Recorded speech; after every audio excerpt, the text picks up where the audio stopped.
तारीख से 2 दिसंबर से 8 दिसंबर तक प्रदूषण दिवस के रूप में मनाया जाना है और बहुत सारी एक्टिविटी की जानी है। तो आज मैं बताऊंगी कि प्रदूषण क्या होता है। आज हम जानते हैं कि प्रदूषण क्या होता है। जो भी अपशिष्ट पदार्थ हमारे पर्यावरण में निकलते हैं तो हमारे पूरे पर्यावरण को दूषित कर देते हैं, तो क्या कहलाएगा? प्रदूषण।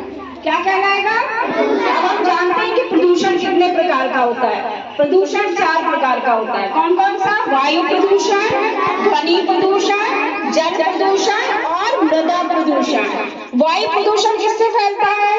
वायु, जब भी कारखानों का धुआं और वाहनों का धुआं हमारे पूरे वातावरण में फैल जाता है तो वायु प्रदूषण कहलाता है और हमें सांस लेने में दिक्कत आती है। आजकल दिल्ली का यही हाल है, वायु प्रदूषण बहुत बड़ा हुआ है। हमारी जो राजधानी है दिल्ली, वहाँ का प्रदूषण जो वायु है वो बहुत बड़ा हुआ है। दूसरा आएगा ध्वनि प्रदूषण। ध्वनि प्रदूषण वो होता है जब तेज तेज आवाजें हमारे कानों में पहुंचती हैं और हमारे माइंड को डिस्टर्ब कर देती है। कभी कभी लगता है ना इतनी तेज आवाज नहीं आनी चाहिए, तो ये क्या हो जाता है? ध्वनि प्रदूषण। तीसरे नंबर पे आता है जल प्रदूषण। जल प्रदूषण कैसे होता है? जब भी गंदे पदार्थ हमारे जल में मिल जाते हैं, जैसे सीवर का पानी, ठीक है, और गोबर, और ये जो हम नहाते हैं जाके तालाबों में, नदियों में, उसमें साबुन का पानी, केमिकल आ जाता है, तो ये सब क्या हो जाता है? जल को हमारे दूषित कर देता है। इस प्रकार से जल प्रदूषण हो जाता है या जल को गंदा कर देते हैं। उसके बाद आएगा मृदा प्रदूषण।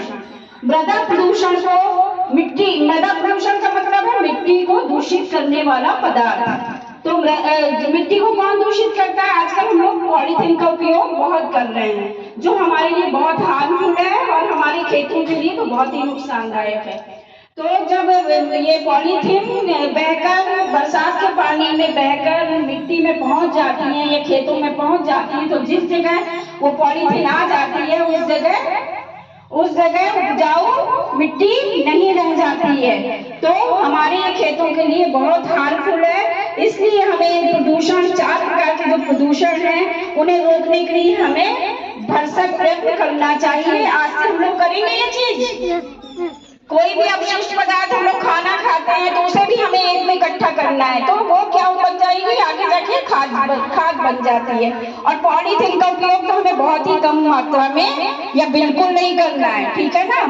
पॉलीथीन हमारे वातावरण के लिए सबसे ज्यादा हानिकारक है, ठीक है। आज से हम कर लेते हैं कि हम पॉलीथीन का उपयोग नहीं करेंगे।